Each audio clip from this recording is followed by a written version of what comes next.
Now, I'll try to outline the 30-day test I want you to make. Keep in mind that you have nothing to lose by making this test and everything you could possibly want to gain. There are two things that may be said of everyone. Each of us wants something, and each of us is afraid of something. I want you to write on a card what it is you want more than anything else. It may be more money. Perhaps you'd like to double your income or make a specific amount of money. It may be a beautiful home. It may be success at your job. It may be a particular position in life. It could be a more harmonious family. Each of us wants something. Now write down on your card specifically what it is you want. Make sure it's a single goal and clearly defined. You needn't show it to anyone, but carry it with you so that you can look at it several times a day. Think about it in a cheerful, relaxed, positive way each morning when you get up, and immediately you have something to work for, something to get out of bed for, something to live for. Look at it every chance you get during the day and just before going to bed at night. And as you look at it, remember that you must become what you think about, and since you're thinking about your goal, you realize that soon it will be yours. In fact, it's yours really the moment you write it down and begin to think about it.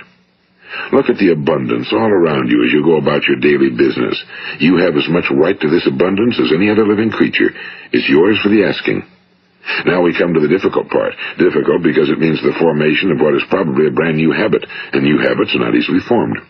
Once formed, however, it will follow you for the rest of your life. Stop thinking about what it is you fear. Each time a fearful or negative thought comes into your consciousness, replace it with a mental picture of your positive and worthwhile goal. And there will come times when you'll feel like giving up.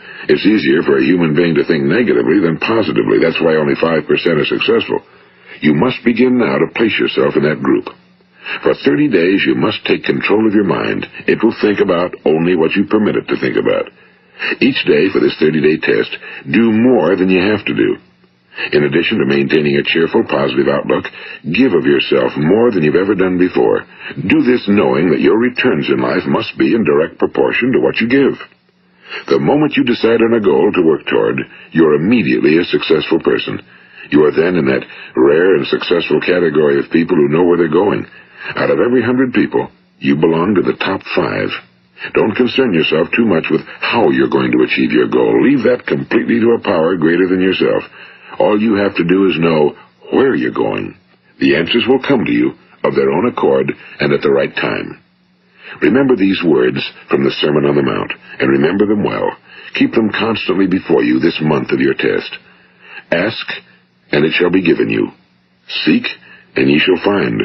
Knock, and it shall be opened unto you. For every one that asketh receiveth, and he that seeketh findeth, and to him that knocketh it shall be opened. It's as marvelous and as simple as that. In fact, it's so simple that in our seemingly complicated world, it's difficult for an adult to understand that all he needs is a purpose and faith. For 30 days, do your very best. If you're a salesman, go at it as you've never done before, not in a hectic fashion, but with the calm, cheerful assurance that time well spent will give you the abundance in return you deserve and want. If you're a homemaker, devote your 30-day test to completely giving of yourself without thinking about receiving anything in return, and you'll be amazed at the difference it makes in your life. No matter what your job, do it as you've never done it before for 30 days. And if you've kept your goal before you every day, you'll wonder and marvel at this new life you've found. Dorothea Brand, the outstanding editor and writer, discovered it for herself and tells about it in her fine book, Wake Up and Live. Her entire philosophy is reduced to the words, act as though it were impossible to fail. She made her own test with sincerity and faith, and her entire life was changed to one of overwhelming success. Now, you make your test for 30 full days. Don't start your test until you've made up your mind to stick with it. You see, by being persistent, you're demonstrating faith. Persistence is simply another word for faith. If you didn't have faith, you'd never persist.